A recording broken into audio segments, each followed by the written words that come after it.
La Copa Libertadores llegó a los cuartos de final con grandes duelos en todos los cruces. Aquí analizamos los 4 enfrentamientos y usamos el simulador de resultados para saber qué equipo tiene más chances de avanzar a semifinales. Comenzamos el recorrido con el único duelo entre clubes del mismo país, Racing Club de Avellaneda y Vélez Sarsfield. Racing clasificó de forma agónica ante Peñarol, dando vuelta a la serie en los últimos minutos del partido de vuelta, para ganar con un marcador global de 3-2. Vélez tuvo una serie más cómoda, derrotando a Fortaleza por 2-0 de local en el partido de vuelta tras empatar sin goles en Brasil. A nivel internacional solo tienen un antecedente, en la fase de grupos de 1997. Aquí Vélez ganó ambos partidos, aunque Racing llegó más lejos en el torneo. En el historial completo, la Academia es la que tiene ventaja, con 63 victorias contra 52 de Vélez, además de 64 empates. Su último duelo fue en 2024, partido que ganó Vélez por 1-0. Será un duelo entre dos de los técnicos más pasionales de toda la competencia, Gustavo Costas y Guillermo Barros Esqueloto. Es seguro que veremos muchas quejas y todo tipo de gestos desde las bancas en cada jugada. En este cruce se enfrentarán dos de los máximos goleadores de la competencia, Adrián Martínez y Maher Carrizo. Martínez suma 6 goles y su rendimiento ha sido extraordinario en todas las competencias. Fue clave en la llave ante Peñarol, anotando 2 goles, uno de ellos de penal. La clave de su éxito es que tiene mayor presencia en el área que cualquier jugador. Ha sumado 56 toques en el área rival en la Copa, 21 más que el siguiente jugador en la lista. Esto hace que tenga más chances para definir que otros delanteros. Al tener tantos toques en el área, también es el jugador que más remates intentó en la Copa, 30, y el que más remates acertó al arco, 13 en total, casi la mitad de ellos. Carrizo por su parte anotó sus goles de otra manera. Él no es un delantero de área, sino que juega más por derecha para encarar hacia adentro y definir.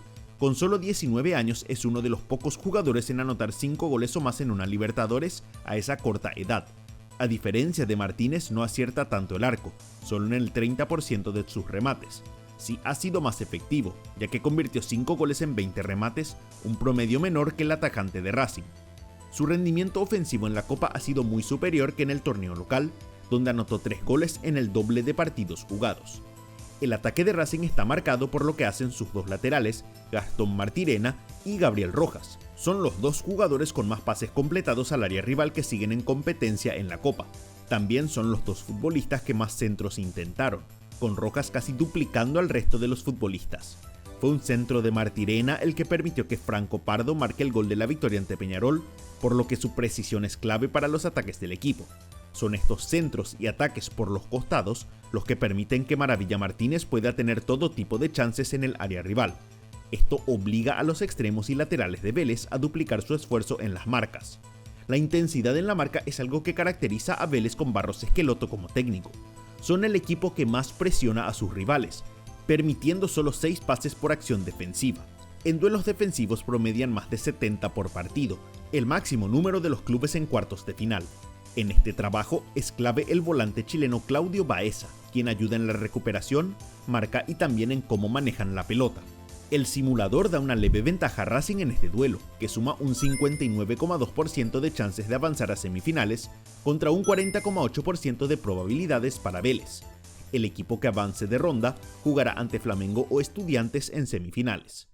El duelo más esperado de estos cuartos de final será entre Palmeiras de Brasil y River Plate de Argentina. Palmeiras continuó con su racha de amplia superioridad, goleando por 4-0 a Universitario de Perú en el global, aunque rompió su racha de victorias tras empatar por 0-0 en el partido de vuelta, que se jugó solo para cumplir el calendario. River tuvo una fase mucho más complicada, sufriendo ante Libertad de Paraguay, al que solo pudo superar en la tanda de penales tras empatar en los 2 partidos. El Verdão y el Millonario se enfrentaron 2 veces en semifinales, primero en 1999 y luego en el 2020, con el Palmeiras avanzando a la final en ambas ocasiones. En total disputaron 8 partidos por competencias continentales, sumando Copa Mercosur, con 3 victorias para Palmeiras, 2 para River y 3 empates. Será el segundo duelo entre los técnicos Abel Ferreira y Marcelo Gallardo, quienes llegan con muchas críticas por los rendimientos de sus equipos, que están por debajo de lo que esperan los hinchas. Tanto para Palmeiras como para River será su primer rival de Argentino Brasil en el torneo, por lo que llegaron con rivales un poco más accesibles que los demás clubes. El Verdão es el equipo de mayor efectividad de toda la Copa, no solo en esta, sino en los últimos años. solo perdió 5 partidos en la Libertadores desde el 2020 hasta esta edición, demostrando su competitividad en cada competencia. Es curioso que el equipo de Abel Ferreira, a pesar de su dominio en resultados, no es uno que promedia mucha posesión. Apenas suma un 52% de posesión en esta copa, el tercer promedio más bajo de los equipos en cuartos, y casi 10% menos que River. Son un equipo que daña en la transición, ya que sus mediocampistas no tocan tanto el balón, con Gustavo Gómez siendo el líder en pases del equipo con 44 por partido. Ahora que ya no está Estevao, la ofensiva está enfocada en sus dos delanteros, Vitor Roque y José el Flaco López. El argentino ha sido el más efectivo de los dos, marcando 5 goles contra 2 del brasileño, y también suma más remates en la competencia. Vitor Roque necesita mejorar sus rendimientos porque es considerado una enorme decepción por los hinchas del Palmeiras, siendo opacado por varios de sus compañeros, a pesar que este costó más de 20 millones de euros. En octavos de final tuvo un buen partido ante Universitario, marcando un gol y dando una asistencia, por lo que hay esperanza que levante su rendimiento. El cruce ante Libertad levantó muchas alarmas en River por el bajo rendimiento en la cancha. En defensa mostraron muchas falencias, recibiendo 8 goles en contra en sus últimos 6 partidos disputados, un número alto considerando sus rivales. En la ofensiva ha sido Sebastián Driussi uno de los pocos puntos altos. El atacante volvió tras una lesión en el Mundial de Clubes y anotó un gol contra Libertad, sumando 4 en la Copa y siendo el máximo goleador de River en la competencia. Quien está con una sequía importante es Miguel Borja, quien anotó solo un gol en esta Copa. Juanfer Quintero llegó en este mercado de pases y ya demostró su importancia en el esquema de Gallardo. En solo 2 partidos ya completó 8 pases al área rival, el tercer mejor número de River en toda la competencia.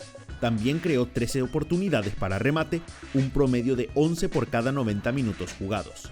Más allá que es un duelo histórico, el Palmeiras tiene ventaja por sus excelentes rendimientos en esta edición, con un 58,9% de chances de avanzar según el simulador, contra un 41,1% de probabilidades para River, aunque el millonario suele rendir mejor en estas circunstancias.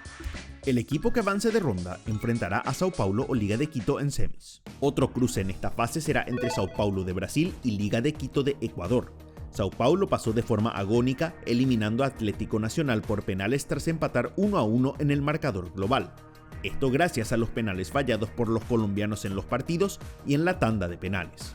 Liga pudo remontar su serie ante el Botafogo, ganando 2-0 de local para triunfar por 2-1 en el resultado global, dejando así al vigente campeón de la Copa fuera. Ambos clubes se enfrentaron 6 veces por competencias continentales, con 3 victorias cada uno, igualdad total. Por la Libertadores solo se enfrentaron en fase de grupos, con su último antecedente siendo en el 2020. Su único cruce en eliminación directa fue en cuartos de final de la Sudamericana 2023, serie que ganó Liga por penales, para luego ser campeón de aquella edición. Sao Paulo necesita mejorar su actuación de los octavos de final, ya que Atlético Nacional generó más chances en los 2 partidos, pero desperdició varias oportunidades. Los ahora dirigidos por Hernán Crespo están invictos en la Copa, pero sus actuaciones aún no convencen. Lo curioso es que han tenido mejores resultados jugando de visitante que de local en el Morumbi. Fuera de Brasil han ganado 3 partidos contra solo una victoria frente a su público. Pocos equipos tienen esta característica y van a tratar de revertir esto porque su rival es uno de los más fuertes jugando en casa. Liga buscará sacar ventajas de los 2.800 metros de altura de Quito cuando juegue de local en su estadio, la Casa Blanca. El equipo ecuatoriano ganó 3 y empató un partido aquí en esta edición, mientras que solo sumó una victoria jugando de visitante en sus últimas 3 campañas de la Libertadores. Viendo las estadísticas, es casi seguro que Liga jugará sus partidos esperando a su rival. Son el único equipo en cuartos de final con un porcentaje de posesión por debajo del 50%, promediando 44,3%. Su intención es de jugar rápido por los costados y dañar en los contragolpes, algo que también ayuda cuando juegan en Quito, aprovechando el cansancio de sus rivales. En el mediocampo el líder de Liga es Carlos Grueso, quien por años fue titular en la selección de su país. Grueso volvió a Ecuador a los 30 años y es el volante defensivo más importante del equipo. Su mayor fortaleza es su capacidad de pase, ya que es el único titular de Liga que completa más del 90% de sus pases hechos. Esto permite que el equipo pueda salir con mayor tranquilidad del fondo. También ayuda en defensa, siendo el líder en disputas de balón y en intercepciones, ayudando a cortar el juego rival cuando estos atacan. Esto permite que otros volantes como Gabriel Villamil puedan soltarse más y llegar al área rival. Sao Paulo no contará con su referente en la zona ofensiva, su delantero André Silva, por una lesión en la rodilla. Este marcó el único gol ante Atlético Nacional, convirtió 4 goles en la Copa, siendo el máximo goleador del equipo. Crespo deberá buscar a un reemplazante, ya que no tiene a un anotador de sus características como opción, al punto que hay chances que llegue un nuevo fichaje. Otro jugador importante en esta zona es Ferreira, quien ha sido el encargado de crear chances en ataque. Es el líder del equipo en chances para remate con 19 y también el jugador que más gambetas intenta por partido, más de 7, ganando más del 50% de ellas. Este duelo es el más parejo según el simulador, con el Sao Paulo sumando un 55,4% de chances de avanzar contra un 44,6% de probabilidades que Liga pase a cuartos de final. El ganador de esta serie enfrentará a Palmeiras o River Plate en semifinales.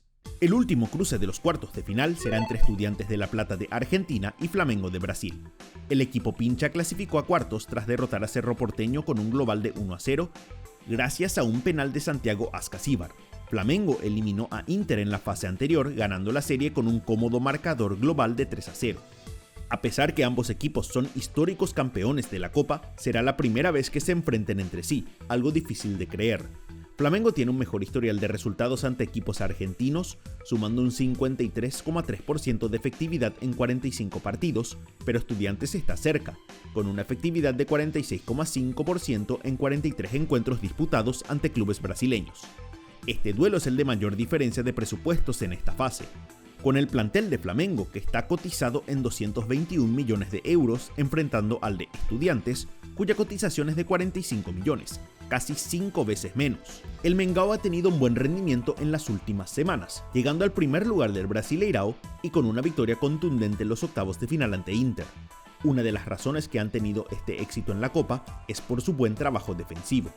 Siguen siendo el equipo que menos remates recibió por partido en la Libertadores, 5,8 por encuentro. La defensa puede limitar la cantidad de ataques que reciben, disminuyendo así el peligro. En caso que los equipos rivales sí puedan llegar al arco, está Agustín Rossi, su arquero, quien también demostró mucha seguridad en la Copa. Es el portero con mejor porcentaje de atajadas en la Libertadores, tapando 88,7% de los remates que recibió en contra. Una de sus fortalezas es salir a cortar centros, el 10% de los que fueron lanzados a su área, el mejor promedio de los arqueros en esta fase. Flamengo buscará controlar esta serie a través de la posesión, siendo líderes del torneo con 61,9%. Para ello utilizarán a sus centrales Leo Ortiz y Leo Pereira, quienes son los dos jugadores que más pases intentaron en toda la Copa, más de 550 cada uno, un promedio de casi 80 por partido. Estudiantes deberá presionar esta salida si quiere romper el esquema de juego brasileño. El pincha no tuvo una buena serie ante Cerro Porteño, pero hizo lo suficiente como para pasar de ronda. En esta fase buscarán involucrar más a su jugador más creativo, Thiago Palacios. El uruguayo es el líder de la Libertadores en esta fase en jugadas para remate con 35, siendo el eje de Estudiantes a la hora de llegar al arco rival. También es el encargado de las pelotas paradas en el equipo, por lo que puede generar peligro a través de tiros libres o corners, algo que necesitan aprovechar si no tendrán mucha posesión de balón. El técnico Eduardo Domínguez espera tener de vuelta a Eric Mesa, el lateral derecho quien quedó fuera del último partido ante Cerro Porteño por lesión. Mesa es el hombre que busca subir por los costados y ofrece una opción en las jugadas de ataque. Otro futbolista clave es Cristian Medina. El ex Boca Juniors tiene una capacidad para extraer faltas de los rivales, siendo el jugador que más infracciones recibió en contra, que sigue en competencia, 22 en total. Podría crear chances de gol a través de tiros libres cerca del área. Por sus rendimientos en las copas recientes, Flamengo es el claro favorito en esta fase, con un 67,7% de chances de pasar en las simulaciones, contra un 32,3% de probabilidades para Estudiantes. El ganador de esta serie enfrentará a un club argentino en semis, Racing o Vélez. Para ustedes, ¿qué equipos pasarán a las semifinales? Para conocer más a un jugador que fue figura de uno de estos clubes, hagan clic en el video de Franco Mastantuono.